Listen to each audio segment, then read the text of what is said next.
আমরা resistance calculation এই ম্যাথটি আমরা গ্রুপে দিয়েছিলাম প্র্যাকটিসের জন্য। বিভিন্ন জন বিভিন্নভাবে সলিউশন করছে, আমরা দেখি এক্সাক্ট সলিউশনটা কি হবে।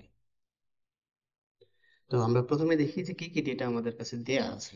আমাদের কাছে দেয়া আছে যে the resistance of a tungstens at 20 degree celsius 18 ohm. তার মানে আমার রেজিস্ট্যান্সটা একটা স্পেসিফিক টেম্পারেচার, সেটাকে R20 বলতেছি, 20 ডিগ্রি সেলসিয়াসে দেওয়া আছে, সেটা কত 18 Ohm's.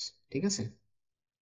Okay, the temperature coefficient at 10 degree celsius, তার মানে টেম্পারেচার যে কোএফিসিয়েন্ট আছে আলফা যেটাকে বলি, সেটাও কিন্তু একটা কি টেম্পারেচার ডিপেন্ডেন্ট। ঠিক আছে, টেম্পারেচার ইন্ডিপেন্ডেন্ট না, দ্যাটস মিন কনস্ট্যান্ট না, টেম্পারেচার সাথে ভ্যারি করে। তার মানে এটা আমাদের দেওয়া আছে 10 ডিগ্রি সেলসিয়াসে দেওয়া আছে, সেটা কত 0.0045 পার ডিগ্রি সেলসিয়াস। ওকে, এখন আমাকে রেজিস্ট্যান্স বের করতে বলছে কি 30 ডিগ্রি সেলসিয়াসে আমি রেজিস্ট্যান্স বের করতে বলছে।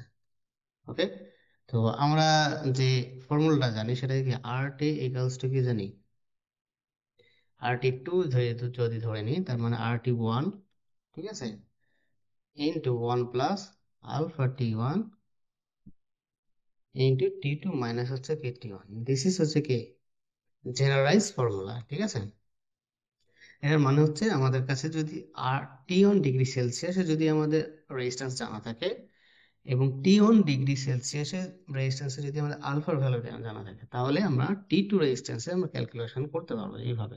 এখানে খেয়াল রাখতে হবে সেটা যে এখানে যে ফর্ম যেটা যে জানা রেজিস্ট্যান্সটা ব্যবহার করছি, সেই টেম্পারেচারে আমাকে এই আলফার ভ্যালুটা জানতে হবে। ওকে, তো আমরা যদি এখন R30টা ইউজ করি, যে R30 আমরা বের করব, আমার কাছে জানা আছে কত R20। ঠিক আছে, R20 জানা আছে 1 প্লাস আলফা T1 মিনস হচ্ছে আলফা 20তে আমাকে মানটা বসাতে হবে। T2 মিনস হচ্ছে আমার কত 30, আর T1 মিনস হচ্ছে যেটা আমাদের যেটা সাপেক্ষে নির্ণয় করছি 20। ওকে, এটা এখন কথা হলো যে আলফা 20 তো আমরা জানি না, আমি জানি কি আলফা 10 জানি, that's mean 10 degree Celsius temperature alpha value জানি, বাট 20 ডিগ্রি সেলসিয়াস টেম্পারেচার আমরা জানি না। এইটা আমরা কিভাবে কনভার্ট করবো?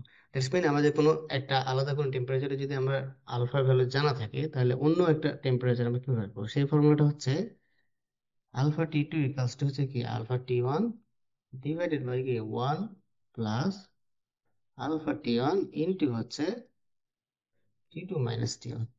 ওকে, এখন এই ফর্মুলা কিভাবে আসে, এইটার ডেরিভেশন আমরা হচ্ছে যে ক্লাস লেকচারে দেখিয়েছিলাম। ঠিক আছে, তাহলে আলফা T2 মিনস হচ্ছে আমাদের কত, আমরা 20 ডিগ্রি সেলসিয়াসে বের করবো। আমাদের কাছে জানা আছে কত আলফা T1 হচ্ছে 10 ডিগ্রি সেলসিয়াসে জানা আছে, তার মানে এটা বসাইতে 0.0045 1 প্লাস 0.0045 ইন্টু T2 মিনস হচ্ছে আমি যেই 20তে বের করবো, আর আমার কাছে আমি এটা যেটা জানা আছে 10।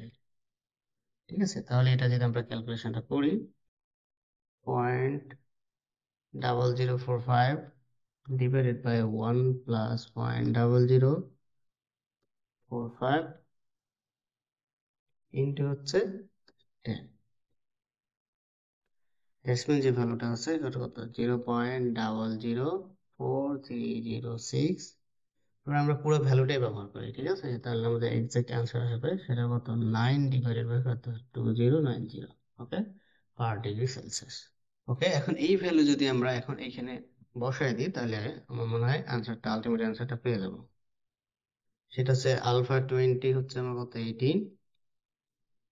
ঠিক আছে, 1 প্লাস আলফা 20 পাইছি কত 9 ডিভাইডেড বাই 2090 ইন্টু 20 থেকে না 30 থেকে 20 বাদ দিলে কত 10, and this will be the ultimate answer, 18 into, আচ্ছা এখানে 1 মিস হচ্ছে 1 প্লাস 9 ডিভাইডেড বাই 2090 ইন্টু হচ্ছে 10,